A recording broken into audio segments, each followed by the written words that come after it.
Untuk mengetahui situasi terkini peringatan Hari Buruh Internasional di sejumlah titik, kita telah terhubung dengan jurnalis Kompas TV, Putu Trisnanda dan juru kamera Ova Farid di kawasan Silang Monas.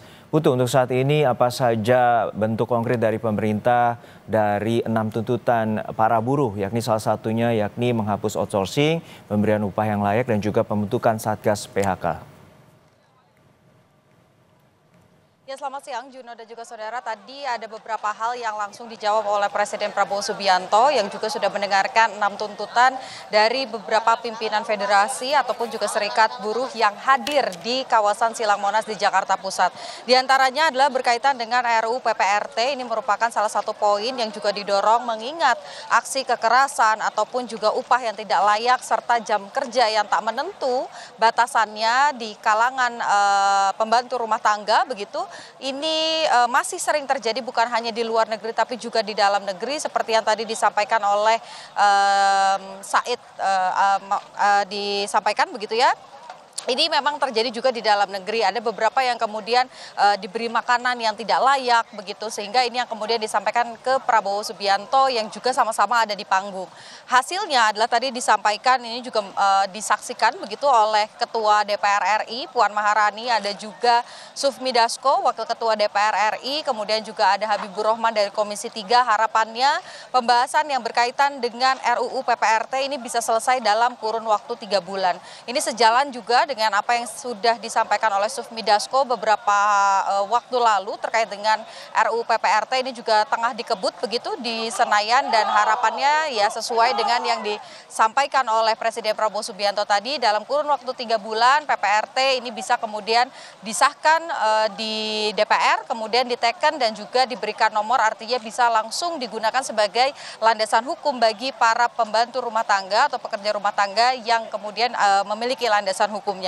Yang kedua adalah pembentukan Satgas PHK, di mana kalau tadi dirinci lebih jauh begitu oleh Menteri Sekretariat Negara Prasetyo Hadi, ini adalah bentuk preventif. Jadi bukan hanya bertanggung jawab ketika ada pekerja ataupun juga buruh yang terkena PHK, tapi justru sebelumnya ini sudah dipersiapkan bagaimana kemudian perusahaan juga diberikan pemahaman terkait dengan upah ataupun juga pesangon begitu yang tepat bagi mereka yang terkena PHK. Dan Satgas PHK ini juga disampaikan oleh Prabowo Subianto sedang dalam proses dan akan segera mulai bekerja begitu ya.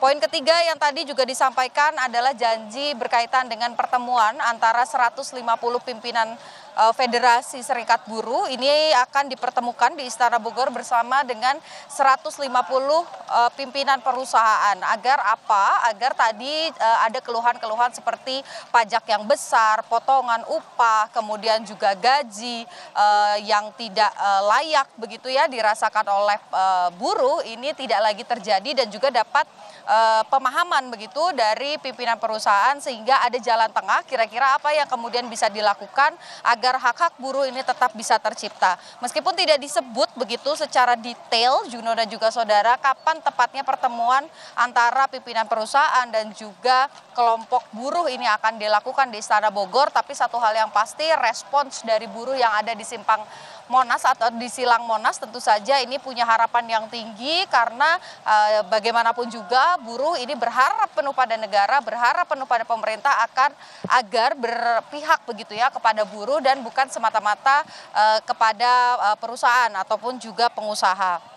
Kemudian yang juga tadi disampaikan adalah janji soal perampasan aset, di mana tadi Prabowo Subianto ini menyebut mendukung penuh, kemudian juga karena di belakangnya itu banyak sekali kader-kader dari Partai Gerindra yang juga hadir, ada yang di pemerintahan, ada yang di legislasi, begitu ada yang di DPR, kemudian juga ada utusan-utusannya. Harapannya kemudian nanti perampasan aset ini bisa dipercepat supaya pemberantasan korupsi ini juga bisa dilakukan dengan baik dan ada efek jera. Terakhir yang disampaikan oleh Prabowo Subianto adalah berkaitan dengan adanya pembentukan terkait dengan Dewan Kesejahteraan Buruh, di mana tadi beberapa pimpinan federasi yang ada di depan, salah satunya Said Iqbal, ini akan masuk ke dalam Dewan Kesejahteraan Buruh itu dan nanti fokusnya adalah untuk mendata apa saja keluhan-keluhannya dan apa solusi yang dibutuhkan, dan itu akan menjadi jembatan antara buruh dan juga pemerintah dalam hal ini adalah yang kemudian memiliki kewenangan untuk membuat kebijakan. Terakhir tadi disampaikan ada juga tawaran begitu ya dari Prabowo Subianto untuk kemudian melakukan atau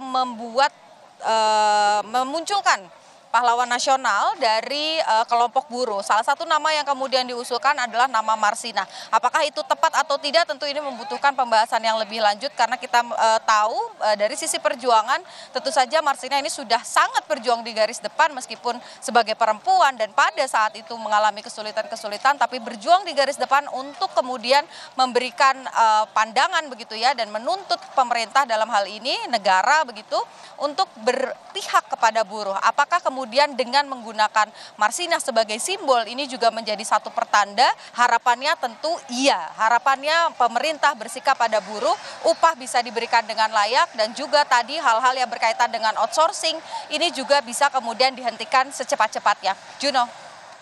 Baik, terima kasih atas laporan lengkap Anda, jurnalis Kompas TV, ini Putu Trisnanda dari kawasan Monas, Jakarta.